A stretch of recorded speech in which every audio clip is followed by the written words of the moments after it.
Hello dear my student, आपके पसंदीदा YouTube channel bonding with mathematics में आपका बहुत बहुत स्वागत है। मैं हूं प्रदीप सिंह। आज के सेशन में हम लोग क्वेश्चन सीरीज का वीडियो लेकर के आपके समक्ष प्रस्तुत हुए हैं। ये क्वेश्चन सीरीज का सेकंड वीडियो है जो संख्याओं पर आधारित है और इसमें आपके समक्ष हम लोग एक एक करके बहुविकल्पी प्रश्न जो है लाएंगे और आप जो है इन प्रश्नों के रिस्पांस अपने नोटबुक पर नोट करते जाएंगे और इसके बाद हम एक एक क्वेश्चंस का सही रिस्पांस बताएंगे। बाद में आप जो है सबसे लास्ट में आप जो है चेक कर लें कि आपके कितने रिस्पांस सही हैं, ठीक है। और इस तरह से आप अपने आप को चेक कर सकते हैं कि हम कितना कर पा रहे हैं। इससे पहले हमने 5 वीडियो जो है संख्याओं पर आपको लोगों को प्रोवाइड कराए हैं। उन 5 वीडियो पर बेस्ड जो है ये क्वेश्चन सीरीज है। इससे पहले पहली एक सीरीज लाई गई थी, ठीक है। उसमें हमने आपको बहुत ही कम क्वेश्चन दिए थे, उसमें कुल 11 क्वेश्चन थे। अब इस सीरीज में हम आपके लिए 25 क्वेश्चन लाए हैं। आइए देखते हैं बिना किसी देरी के साथ आज के सेशन की करते हैं शुरुआत और शुरुआत करते हैं पहले प्रश्न से। आइए पहला प्रश्न देखते हैं क्या है। देखिए पहला प्रश्न जो है आपका क्या है। पहला प्रश्न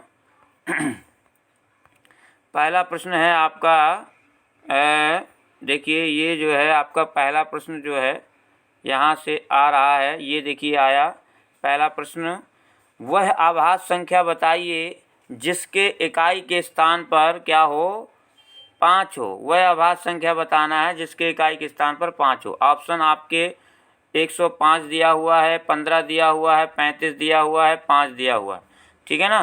सभी के स्थान पर 5 है लेकिन आपको आभाज्य संख्या बताना है। तो यहाँ पर देखिए आभाज्य संख्या आप लोग जानते हैं, आप लोगों ने देखा है वीडियो अगर, तो आभाज्य संख्या हमने वहाँ पर डिस्कस की है कि ऐसी संख्या जिसके गुणनखंड केवल 2 होते हैं, या यूँ कहें कि वो केवल और केवल अपने से और 1 से विभाजित होती है, ठीक है। वो क्या कहलाती है, आभाज्य संख्या कहलाती है। तो देखिए यहाँ पर 105 5 से भी विभाजित हो जाएगी, समझ रहे हैं, 3 से भी विभाजित हो जाएगी और स्वयं से और 1 से तो हो ही जाएगी। इसका मतलब ये हुआ कि ये जो है आंसर इसका सही नहीं होगा। 15 में भी यही स्थिति होगी, 35 में भी यही स्थिति होगी। तो हमारा जो आंसर है इसका वो है डी। कौन सा आंसर सही है, डी आंसर सही है। तो इस क्वेश्चन का डी आंसर सही है। उम्मीद है कि आप इस क्वेश्चन को समझ गए होंगे। आइए हम लोग नेक्स्ट क्वेश्चन देखते हैं। नेक्स्ट क्वेश्चन है हमारा दूसरा। यहाँ पर देखिए दूसरा क्वेश्चन क्या है, सबसे छोटी ऋणोत्तर अभाज्य पूर्णांक। आप लोग जानते हैं नॉन ऋणोत्तर का मतलब यहाँ पर जो है नॉन नेगेटिव से है, इसलिए इसको इंग्लिश में भी आपको लिखा गया है ताकि आप समझ जाएं। अब यहाँ अभाज्य पूर्णांक की बात की गई है, तो देखिए अभाज्य पूर्णांक यहाँ पर नॉन नेगेटिव की बात की गई है, यानी पॉजिटिव की बात की गई है। तो नॉन देखिए जो अभाज्य संख्या है वो 2 से स्टार्ट होती हैं, 2 3 5 इस तरह से ये अभाज्य संख्याएं हैं, आप जानते हैं। तो यहाँ से सबसे छोटी पूछी गई है, इसलिए सबसे छोटी संख्या क्या हो जाएगी, 2 हो जाएगी। ऑप्शन पर 2 0 1 3 दिया हुआ है, तो आप जो है पहला जो है यहाँ पर आंसर आपका क्या हो जाएगा, सही हो जाएगा। तो उम्मीद है कि आपको इस क्वेश्चन को भी ये क्वेश्चन भी आपको समझ में आ गया होगा। आइए हम लोग अगले क्वेश्चन की तरफ चलते हैं। अगला क्वेश्चन है हमारा तीसरा। ये क्वेश्चन क्या है, यदि x और y शून्येतर यानी कि नॉन जीरो वास्तविक संख्याएं हैं तो x² plus XY plus Y² का क्या मान होगा, ठीक है। अब इसमें देखिए ये पूछा है कि अगर ये शून्येतर हैं, ठीक है, आपको इतना समय मिल जाता है कि आप अपने आंसर देख लें, ठीक है ना। और हम तब तक क्वेश्चन को डिस्क्राइब करते हैं, तब तक आप आंसर जो है यहाँ पर आप अपना नोट कर लेंगे। यहाँ पर देखिए x² plus Y² plus x y या x square plus x y square की वैल्यू निकालना है, तो ये कह रहा है कि हमेशा धनात्मक होगी कि हमेशा ऋणात्मक होगी कि एक्स और वाई के कुछ मानों के लिए शून्य है, धनात्मक और ऋणात्मक दोनों हो सकता है। कौन सा ऑप्शन सही है आप लोग बताएंगे। तो यहाँ पर देखें आप, एक्स स्क्वायर का मतलब है कि यहाँ पर आप कोई भी वैल्यू देंगे, निगेटिव देंगे या पॉजिटिव देंगे तो पॉजिटिव ही आएगी, और वाई स्क्वायर में भी आप कोई भी वैल्यू देंगे तो वहाँ भी निगेटिव या पॉजिटिव जब स्क्वायर लगा होता है तो क्या होता है, हमेशा पॉजिटिव आता है। तो इन दोनों वैल्यूओं से हमें क्या होगा, पॉजिटिव प्राप्त होगा। अब रही बात एक्स वाई की, तो एक्स वाई में निगेटिव भी प्राप्त हो सकता है, पॉजिटिव भी प्राप्त हो सकता है। तो देखिए यहाँ पर अगर पॉजिटिव प्राप्त हुआ तो पॉजिटिव ही होना है, लेकिन अगर निगेटिव प्राप्त हुआ तो क्या है कि देखिए एक्स स्क्वायर वाई स्क्वायर में ये जब प्लस किया जाएगा, स्क्वायर किया जाएगा, तो ये वैल्यू हमेशा क्या आएंगी, ज़्यादा आएंगी, ठीक है। और एक्स वाई जो है हमेशा क्या होगा, कम आएगा। इसलिए इसका आंसर सही हो जाएगा हमेशा धनात्मक। क्या सही हो जाएगा, हमेशा धनात्मक सही हो जाएगा, ठीक है। ये हमारा पहला ऑप्शन इसका सही हो जाएगा। नेक्स्ट प्रश्न देखते हैं। अगला प्रश्न है आपका चौथे प्रश्न में देखिए क्या कह रहा है। चौथा प्रश्न कह रहा है, यदि सभी प्राकृतिक संख्याओं ए और बी के लिए ए स्टार बी बराबर a square plus b square minus a b हो तो 9 स्टार, ठीक है। देखिए ये हमारी एक तरह से इसका फार्मूला दिया हुआ है। अब यहाँ पर 9 स्टार 10 का मान पूछ रहा है, तो इसी के अकॉर्डिंग चलेंगे। अब यहाँ पर देखिए 9 स्क्वायर हो जाएगा, यहाँ पर प्लस बी स्क्वायर है तो 10 का स्क्वायर हो जाएगा, और माइनस 9 मल्टीप्लाई 10 हो जाएगा। इसको हम लोग सॉल्व करेंगे तो कितना आएगा, 9 स्क्वायर मतलब 81, 10 स्क्वायर मतलब 100, तो हो जाएगा 181। और 181 में ये 9 गुणे 10 यानी 90, तो 90 माइनस कर देंगे तो कितना आ जाएगा, आपका आंसर आ जाएगा इसका कितना, ये आ जाएगा 91। कितना आ जाएगा, 181 में जो आप जो है क्या करेंगे, 90 माइनस करेंगे तो आपका आंसर आ जाएगा 91, ठीक है। तो इस तरह से आप जो है इसको बता सकते हैं, ठीक है ना। यहाँ से आंसर आ जाएगा आपका कितना, 91, ठीक है। कितना आ जाएगा, ये आपका 91 सही है, ठीक है। तो उम्मीद है कि आपको ये क्वेश्चन भी क्लियर हो गया होगा। आइए हम लोग अगले क्वेश्चन की तरफ चलते हैं। अगला क्वेश्चन हमारा है पाँचवा क्या कहता है, देखिए पाँचवा क्वेश्चन हमारा कहता है कि यदि किन्हीं दो प्राकृतिक संख्याओं ए और बी के लिए 2 बार यहाँ पर देखिए लिख गया है, थोड़ा सा यहाँ पर आप जो है देखिएगा। तो यहाँ पर देखिए क्या है कि ये जो है हमारा क्या है, यहाँ से जो स्थिति है हमारी वो है, हमें बताना है, यहाँ पर ये वाला मिस्टेक हो गया है। तो a की पावर b बराबर कितना दिया हुआ है, ये दिया है 125। कितना दिया है, ये दिया है 125, ठीक है। अब 125 दिया है तो 125 का मतलब कितना है, आप ध्यान दीजिएगा, 5 की पावर 3 है। यहाँ से ये क्लियर हो रहा है कि a की वैल्यू कितनी है, 5 है, और b की वैल्यू कितनी है, 3 है। तो यहाँ से हमें निकालना है b की पावर a। ऑप्शन में आपको 243 दिया हुआ है, 241 दिया है, 242 दिया है, 247 दिया है। तो b की पावर a का मतलब है b की वैल्यू कितनी है, 3, और a का मतलब 5। तो 3 की पावर 5 क्या होगा, तो 3 की पावर 5 का मान जो है, अगर आप 3 का 5 बार गुणा कराएंगे तो कितना आएगा, 243। तो इसका आंसर कितना सही हो जाएगा, 243, यानी पहला ऑप्शन सही हो जाएगा, ठीक है। क्लियर है, तो ये आपको क्लियर हो गया होगा क्वेश्चन, ठीक है ना। तो ये हमारा था पाँचवा। अब आइए हम लोग चलते हैं नेक्स्ट क्वेश्चन की तरफ। अगला क्वेश्चन है हमारा छठा क्वेश्चन। देखिए क्या है, छठा क्वेश्चन हमारा है, 1 से 10 तक की सभी प्राकृतिक संख्याओं से विभाजित होने वाली सबसे छोटी संख्या। बहुत ही अच्छा क्वेश्चन है। इसमें से ऑप्शन बताने हैं आपको। ये पहला 1000 दिया है, 5040 दिया है, 2520 दिया है, 100 दिया है। देखिए 1 से 10 तक की सभी प्राकृतिक संख्याओं से विभाजित होने वाली सबसे छोटी संख्या बताना है। वो 1 से 10 तक की सभी संख्याओं से विभाजित हो जाए तो ये एक ऐसी संख्या है, आपकी देख लीजिए, चेक कर लीजिए, बहुत ही आसान है। ये है आपकी 2520, ठीक है। सी ऑप्शन इसमें यहाँ पर आपका सही है, ठीक है। जब आप विभाज्यता के नियम पढ़ेंगे तो थोड़ा सा और शॉर्ट से कर लेंगे। वैसे आप देख लेंगे ये 1 से भी विभाजित हो जाएगी, 2 से भी हो जाएगी, 3 से भी हो जाएगी, 4 से भी हो जाएगी, और 5 से भी हो जाएगी, 6 से भी हो जाएगी, 7 से भी हो जाएगी, 8 से भी हो जाएगी, 9 से भी हो जाएगी और 10 से भी हो जाएगी। यही एक ऐसी छोटी संख्या है इन 4 संख्याओं में, इसलिए ये ऑप्शन आपका क्या हो जाएगा, सही हो जाएगा। ठीक है, उम्मीद है कि आपको ये 6 क्वेश्चन क्लियर हो गया होगा। आइए हम लोग नेक्स्ट क्वेश्चन की तरफ चलते हैं। अगला क्वेश्चन आपका क्या है, सातवां क्या है, परमेय संख्या पूछा है पर पाई। ये क्या है, पाई। पाई कैसी संख्या है ये पूछा है। पाई है 1। ठीक है, परमेय संख्या है कि अपरमेय है कि अभाज्य है कि पूर्णांक है। सभी लोग आप लोग जानते हैं, जब हमने अपरमेय संख्याओं की परमेय संख्याओं की चर्चा की थी तो वहाँ पर बताया था कि पाई एक क्या है, ग्रीक लेटर है, और ये जो है हमारी हमेशा क्या होती है, अपरमेय संख्या होती है। तो इसलिए इसका ऑप्शन क्या हो जाएगा, बी सही हो जाएगा। ठीक है, पाई कैसी संख्या होगी, एक अपरमेय संख्या होगी। उम्मीद है कि आपको ये क्वेश्चन भी क्लियर हो गया होगा। आइए हम लोग नेक्स्ट क्वेश्चन की तरफ चलते हैं। Question number 8। क्वेश्चन नंबर 8 देखिए बहुत आसान है। प्रथम 2 अभाज्य संख्याओं का योग पूछा है। जब आपको पता है कि शुरुआत 2 से होती है, याद रखिएगा, बार बार आपको बताया जा रहा है कि एक ना तो भाज्य है और ना ही अभाज्य है, इसलिए एक को शामिल हमको नहीं करना है, ये ध्यान रखना है।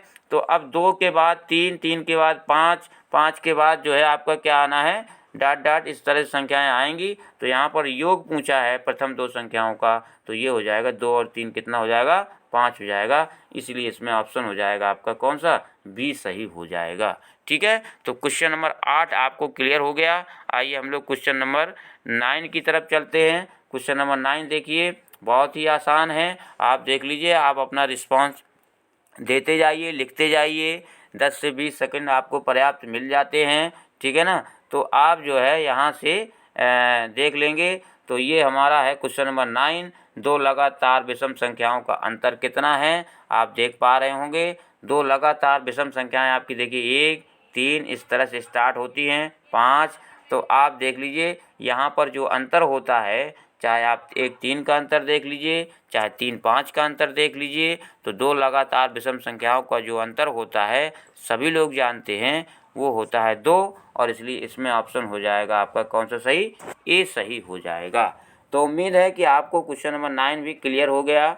2 लगातार विषम संख्याओं का जो अंतर होता है वो है 2, और इसलिए इसका आंसर हो जाएगा आपका ए।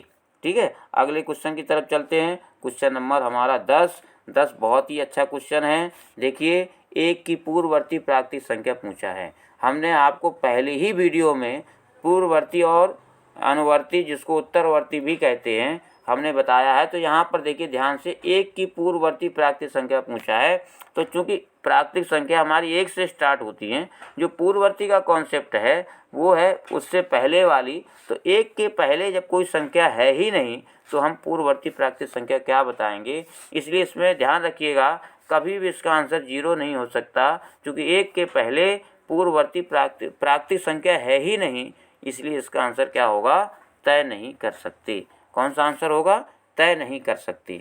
क्लियर है, तो उम्मीद है कि आपको ये क्वेश्चन क्लियर हो गया होगा। आइए हम लोग नेक्स्ट क्वेश्चन की तरफ चलते हैं। अगला क्वेश्चन है हमारा 11 क्वेश्चन। देखिए क्या कहता है कि किसी पूर्णांक x के लिए प्रत्येक धनात्मक विषम पूर्णांक का रूप होगा। ध्यान दीजिएगा, यहाँ पर प्रत्येक धनात्मक विषम पूर्णांक की बात कर रहा है। तो हमेशा ये जो है, जब भी आप कोई वैल्यू रखेंगे, मान लीजिए मैं यहाँ पर 2x + 1 ले रहा हूँ, तो ध्यान दीजिए, अगर हम x की वैल्यू यहाँ पर 0 दे दें तो पहली वैल्यू हमको क्या मिलेगी, 1 मिलेगी। इसका मतलब ये विषम है। इस x की वैल्यू 2 दे देंगे तो हमको मिलेगी 5। ठीक है ना, तो इस तरह से हमको वैल्यू यहाँ से मिलती चली जाएंगी, तो ये होंगी विषम। इसलिए जब भी हमें जो है देखना है कि धनात्मक विषम पूर्णांक का रूप कौन सा होगा, तो वो होगा हमेशा 2x + 1। इसलिए इसका आंसर सही हो जाएगा आपका। जब भी आपको सम का लेना हो तो 2x लेंगे। ठीक है ना, सम का मतलब है कि उसमें 2 का मल्टीप्लाई, और विषम का मतलब है कि उसमें 2 का मल्टीप्लाई तो होगा, लेकिन जब सम हो जाएगा तो उसमें +1 कर देंगे तो आगे की संख्या आ जाएगी, तो वो विषम हो जाएगी। इसलिए ऑप्शन सही होगा इसमें सी। ठीक है ना, और उम्मीद है कि आपको ये क्वेश्चन नंबर 11 क्लियर हो गया होगा।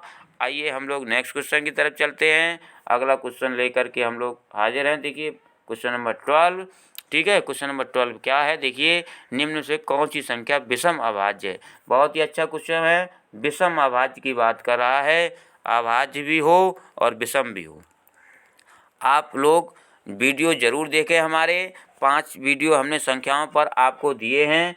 आगे अभी हम और वीडियो आपको प्रोवाइड कराएंगे, ठीक है ना, जो बेसिक संख्याएं हैं। और एक वीडियो जो 5वां वीडियो है वो एकदम जो है आपका एडवांस संख्याएं, जो आपको बहुत ही कम जगह वो संख्याएं आपको पढ़ने को मिलती हैं। तो यहाँ से हम आपको बता रहे हैं विषम, अभाज्य भी हो और विषम भी हो, ठीक है ना। तो वो आपकी शुरुआत होती है कौन सी संख्या, देखिए यहाँ से 1 तो आपका भाज्य ही नहीं है, तो ये तो आपका गया।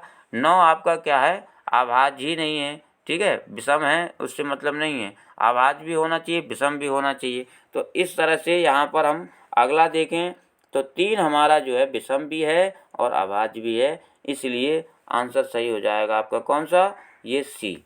और डी भी गलत है चूँकि ये अभाज्य नहीं है। विषम तो है लेकिन अभाज्य नहीं है। दोनों होना चाहिए, विषम भी होना चाहिए और अभाज्य भी होना चाहिए, इसलिए इस क्वेश्चन का आंसर सही हो जाएगा सी, ठीक है ना। उम्मीद है कि आपको ये क्वेश्चन क्लियर हो गया होगा।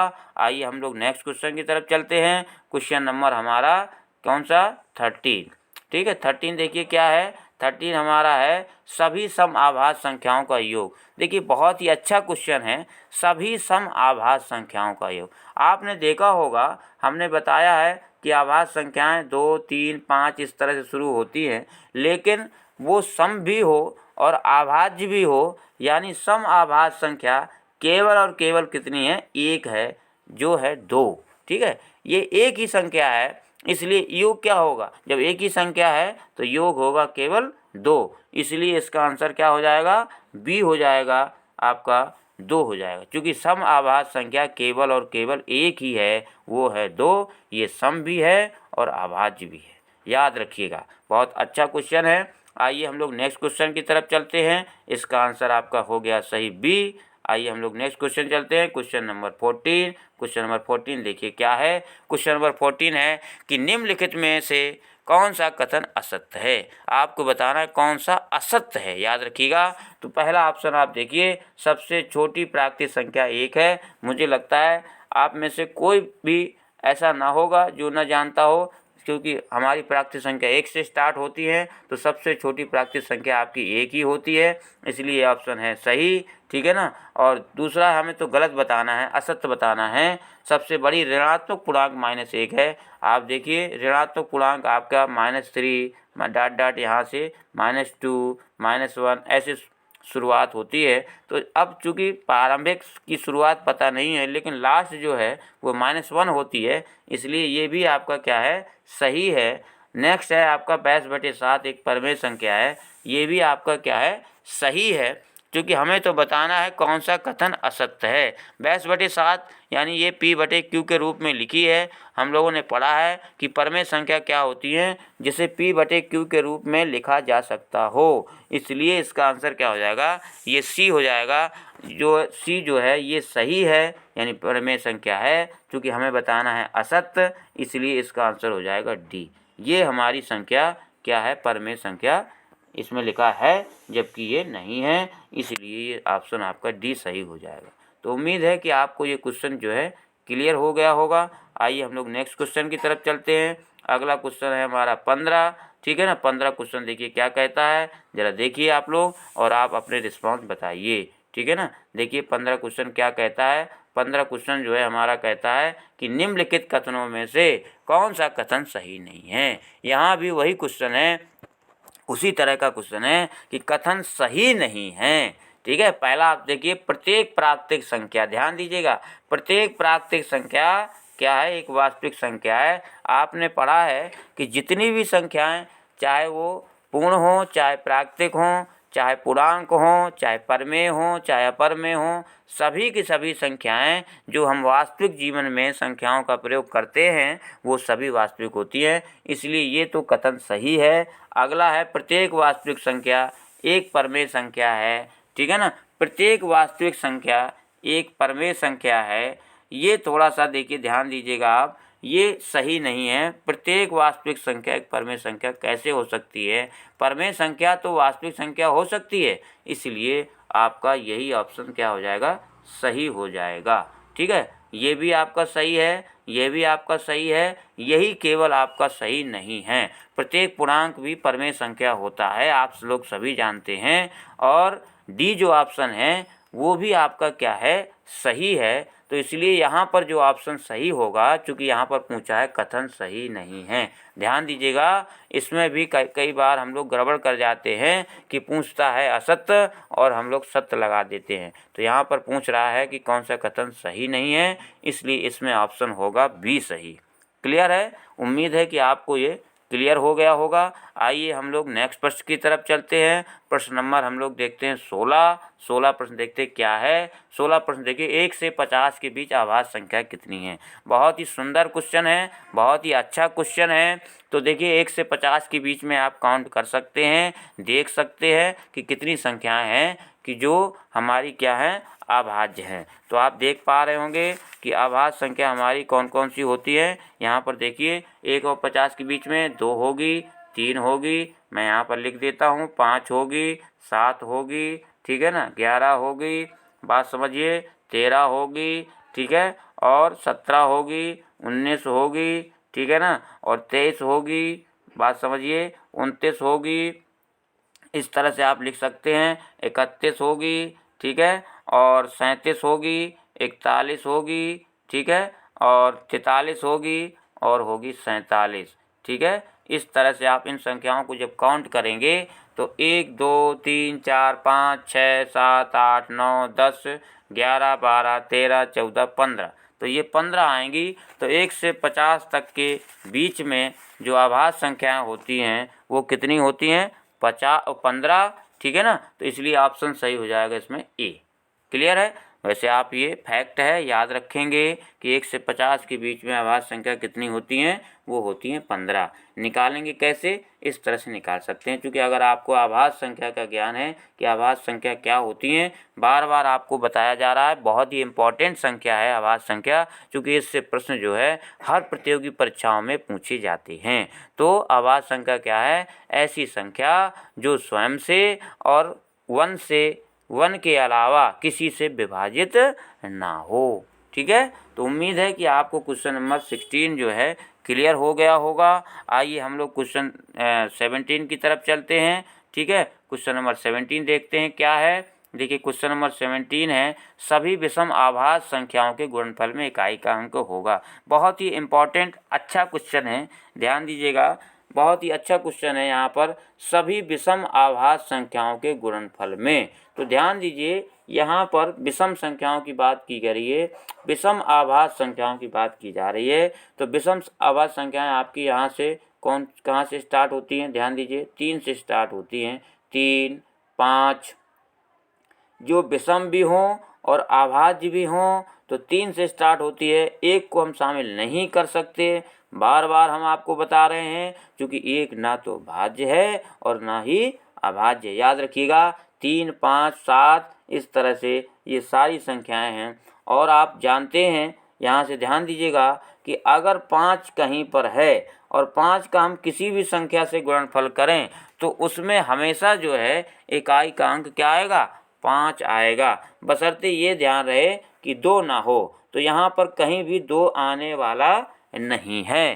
ठीक है, अगर 2 होगा और 5 के साथ गुणा होगा तो वो 0 बना देगा, याद रखिएगा। तो यहाँ पर जो है, जो क्वेश्चन है वो सभी विषम आभाज्य संख्याओं की बात कर रहा है। तो सभी विषम आभाज्य संख्याओं का मतलब है कि वहाँ पर 3 से स्टार्टिंग होगी, और 3 से स्टार्टिंग का मतलब है कि कहीं भी लास्ट में 2 नहीं आएगा। और 5 एक ऐसा नंबर है, याद रखिएगा, कि किसी के साथ भी मल्टीप्लाई करें बशर्ते उसमें 2 ना हो। याद रखिएगा 2 के अलावा किसी से भी आप मल्टीप्लाई करेंगे तो वहाँ पर आपको क्या मिलने वाला है, बोलो, वहाँ पर आपको जो है 5 मिलेगा। क्या मिलेगा, 5। ठीक है ना। तो यहाँ पर देखिए चूँकि 2 का मतलब यहाँ कभी 6 नहीं मिलने वाला है, तो इसलिए इसका आंसर क्या हो जाएगा, डी हो जाएगा। इसके गुणनफल में इकाई का अंक क्या होगा, 5 होगा। ठीक है, क्लियर है। तो 17 का हो गया डी सही। ठीक है ना। तो उम्मीद है कि आपको ये क्वेश्चन भी क्लियर हो गया। आइए हम लोग अगले क्वेश्चन की तरफ चलते हैं। क्वेश्चन नंबर हम लोग लेते हैं 18। देखिए 18 क्या है, बहुत ही अच्छा क्वेश्चन है।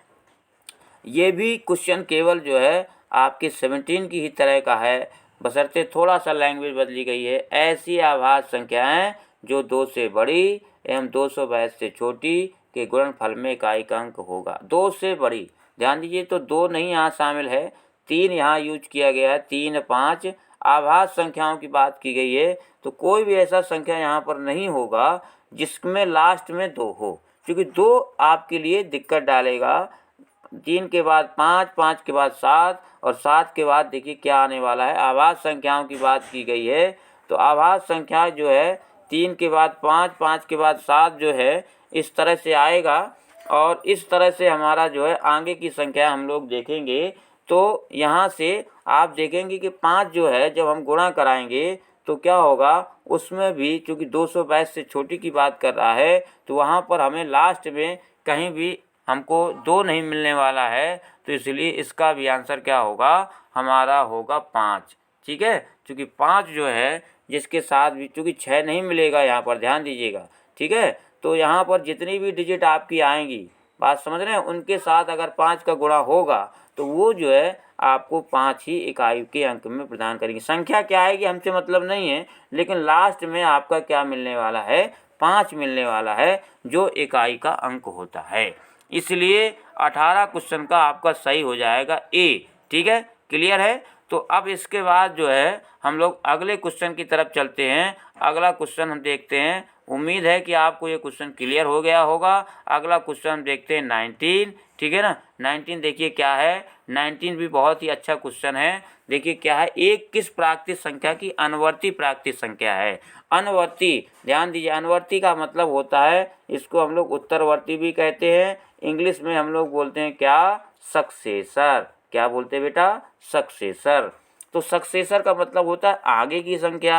अब एक किस प्राकृतिक संख्या की अनुवर्ती प्राकृतिक संख्या है, तो एक के पहले जब प्राकृतिक संख्या है ही नहीं, ठीक है ना, ध्यान दीजिएगा, तो एक किसके बाद की संख्या होगी, होगी ही नहीं, तो इसलिए हम जो है किसी की भी नहीं है, इसलिए आंसर सही हो जाएगा डी। बात समझ रहे हैं। उम्मीद है कि आप इस क्वेश्चन नंबर 19 को समझ पा रहे होंगे।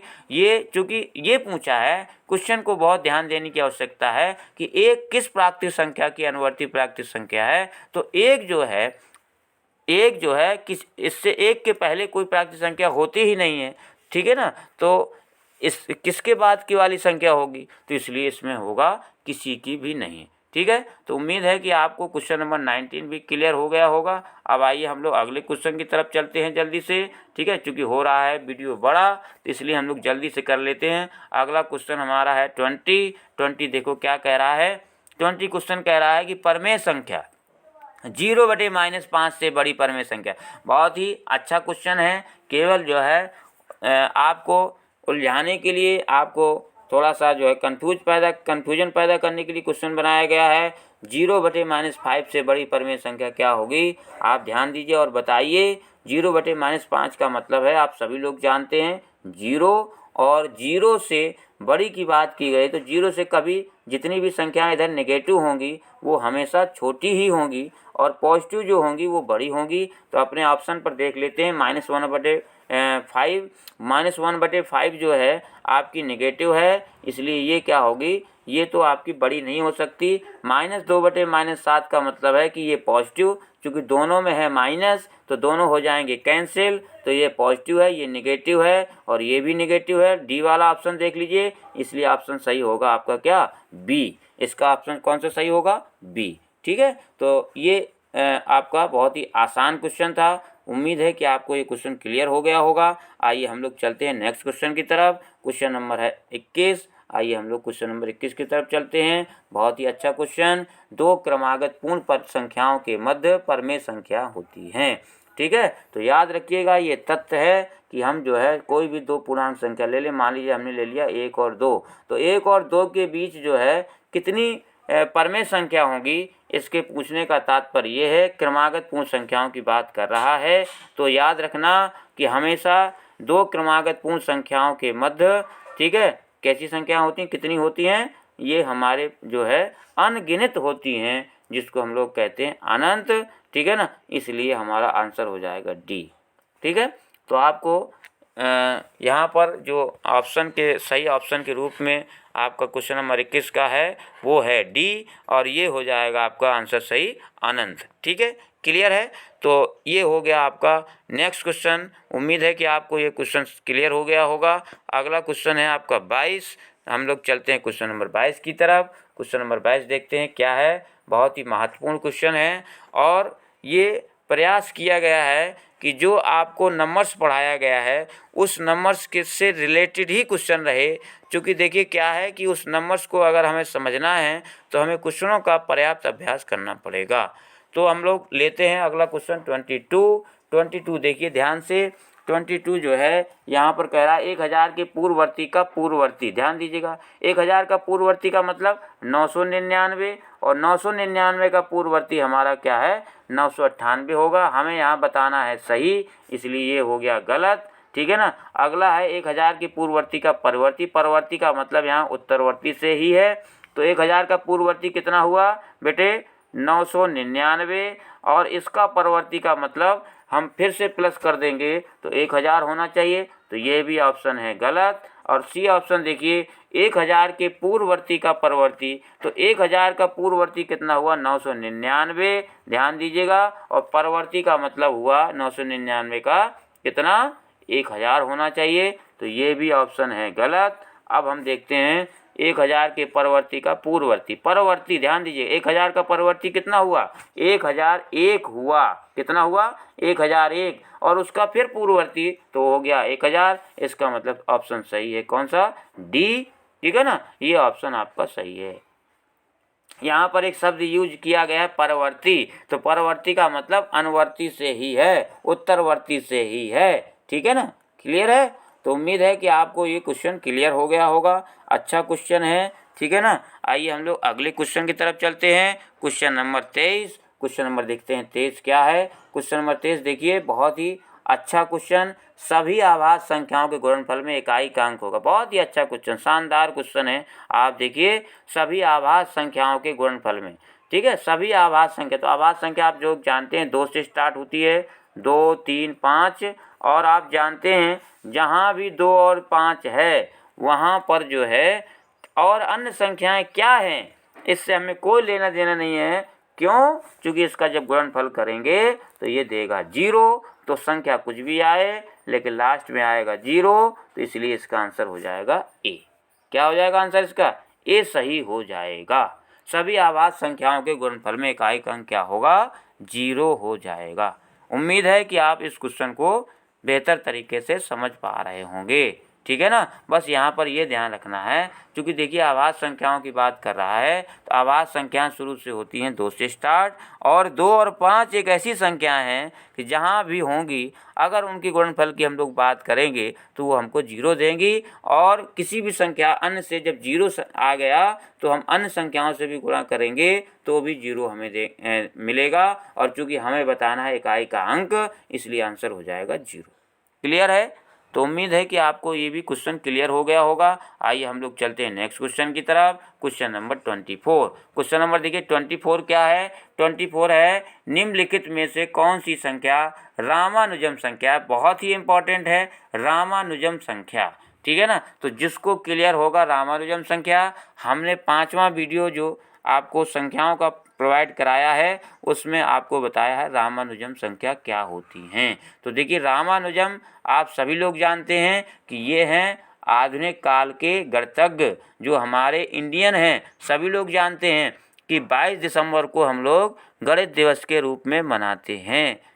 ठीक है, क्यों? क्योंकि इनका 22 दिसंबर को हुआ था जन्म। ठीक है, और सरकार ने हमारे जो है इसको जो है इनके जन्म दिवस के उपलक्ष्य में, क्योंकि इन्होंने किया बहुत काम किस पे गणित पर, और वो भी संख्याओं पर, इसलिए हम इसको राष्ट्रीय गणित दिवस के रूप में मनाए जाने लगे। 22 दिसंबर को, प्रत्येक 22 दिसंबर को हम लोग मनाते हैं राष्ट्रीय गणित दिवस। तो अब रामानुजम संख्या क्या है ध्यान दीजिएगा। हम लोग बात करते हैं, अभी तो हम लोग परिचय ले रहे थे रामानुजम कौन है। तो रामानुजम हमारे एक गणितज्ञ हैं और उन्हीं के नाम पर ये संख्या बनी। तो कहते हैं कि जब जो है रामानुजम थे बीमार तो एक प्रोफेसर हार्डी हुआ करते थे, वो आए थे इनको देखने, और जिस टैक्सी से आए थे उस टैक्सी का नंबर था 1729। तो 1729 जब नंबर उन्होंने देखा, तो चूँकि ये संख्याओं के थे जादूगर, तो ये कुछ ना कुछ देखते रहते थे संख्याओं पर क्या विशेषता है। तो इन्होंने देखी कि 1729 जो है दो तरीके से घन के योग के रूप में लिखी जा सकती है, इसलिए 1729 को जो है रामानुजन संख्या कहते हैं। तो इसके बाद क्या हुआ कि और संख्याओं को भी देखा गया कि और कौन सी ऐसी संख्याएं हैं जिनमें जो है ये जो है आपके प्रॉपर्टी देखने को मिलती है, ये विशेषता देखने को मिलती है। तो ये संख्या हमारी 4104 भी हमारी ऐसी संख्या थी जो इसमें जिसको भी हम दो संख्याओं के घनों के रूप में लिख सकते हैं, ठीक है ना। और देखिए यहाँ से ध्यान दीजिएगा, 1729 को जब हम लिखेंगे तो क्या लिखेंगे, सभी लोग जानते हैं, हमने वीडियो में बताया है। अगर वीडियो नहीं देखा आपने तो देख सकते हैं, 10 का क्यूब और हम जो है 9 का क्यूब लिख सकते हैं। और दूसरा तरीका है 12 का क्यूब और 1 का क्यूब लिख सकते हैं। ये है 1729 का लिखने का तरीका, ठीक है। इसी तरह से 4104 है हमारी, तो 4104 में क्या है हमारा जो है 4104 में इसको भी हम दो तरीके से लिख सकते हैं। यहाँ पर थोड़ा सा हम इसको थोड़ा सा मिटा दें, इसके बाद आपको लिख कर के बताएं, ठीक है ना। यहाँ पर आप देख सकते हैं, इसको हम लिख सकते हैं 15, ठीक है ना। यहाँ पर क्या लिख सकते हैं, हम लिख सकते हैं 15 का क्या क्यूब। देखिए 15 का क्यूब लिख सकते हैं, 4104 की हम बात बता रहे हैं, ठीक है ना। तो 15 का क्यूब लिख सकते हैं और 9 का क्यूब लिख सकते हैं, क्लियर है। और दूसरा जो है तरीका जो है वो लिख सकते हैं 16 का क्यूब और प्लस 2 का क्यूब। इसी तरह से हम जो है इसको भी लिख सकते हैं 13832 को, इसलिए इसमें जो ऑप्शन सही होगा वो होगा आपका कौन सा, डी, ठीक है। ये सारी संख्याएं 1729, 4104, 13832 ये सभी संख्याएं कैसी संख्याएं बेटे, ये हैं रामानुजन संख्या। तो इसका आंसर होगा डी। उम्मीद है कि आपको इस प्रश्न का जो है उत्तर मिल गया होगा और ये क्वेश्चन जो है बेहतर तरीके से समझ में आ गया होगा। आइए हम लोग करते हैं अगला क्वेश्चन, जो है हमारा इस सीरीज का अंतिम क्वेश्चन, ठीक है। इस सीरीज का हमारा है ये अंतिम क्वेश्चन, ठीक है। कुछ इस सीरीज में हमने रखे थे 25 क्वेश्चन। आइए हम लोग 25वां क्वेश्चन करते हैं। एक में बता रहा है कि निम्नलिखित में से कौन सी संख्या काल्पनिक संख्या नहीं है। क्या बताना है, काल्पनिक संख्या। मैंने आपको दो प्रकार की संख्या बताई हैं, वास्तविक और काल्पनिक। जो वास्तविक जीवन में जिन संख्याओं का प्रयोग किया जाता है उसको कहते हैं वास्तविक संख्याएं, और जो संख्याएं जो है वास्तविक नहीं होती हैं उनको कहते हैं काल्पनिक संख्याएं। हमने आपको बताया कि जैसे इस तरह की संख्या आती है कि √-4। अब इसका आंसर कैसे निकाला जाए, तो इसको हम लोगों ने क्या किया, इसका आंसर काल्पनिक माना और वो माना 2i, ठीक है। आई मतलब आप जानते हैं आई का मतलब होता है आयोटा, ठीक है ना। और i² की वैल्यू क्या होती है सभी जानते हैं, हमने जो है बताया है वीडियो में। आप वहां जाकर के डिस्क्रिप्शन में हम आपको लिंक प्रोवाइड करा देंगे, तो आप वो वीडियो ज़रूर देखें, तो आपको ये बेहतर जो है क्वेश्चन समझ में आएंगे। और इसलिए जहाँ भी आई होगा वो सारी की सारी काल्पनिक संख्याएं होंगी। तो और हमको इस प्रश्न में बताना है कि काल्पनिक संख्या नहीं है। तो देखिए ये भी है, ये भी है, ये भी है, ये भी है, और पहला ऑप्शन आपका जो 1 है वो काल्पनिक संख्या नहीं है, इसलिए 25 का ऑप्शन हो जाएगा सही ए, ठीक है ना। तो उम्मीद है कि आपको ये जो है क्वेश्चन बेहतर तरीके से समझ में आ गया होगा, और ये जो आपका आज का वीडियो है ये आपको बेहतर लगा होगा। इसी उम्मीद के साथ कि आपको जो है ये वीडियो लगा होगा बेहतर। मिलते हैं हम लोग नेक्स्ट वीडियो में, तब तक के लिए जय हिंद, गुड बाय।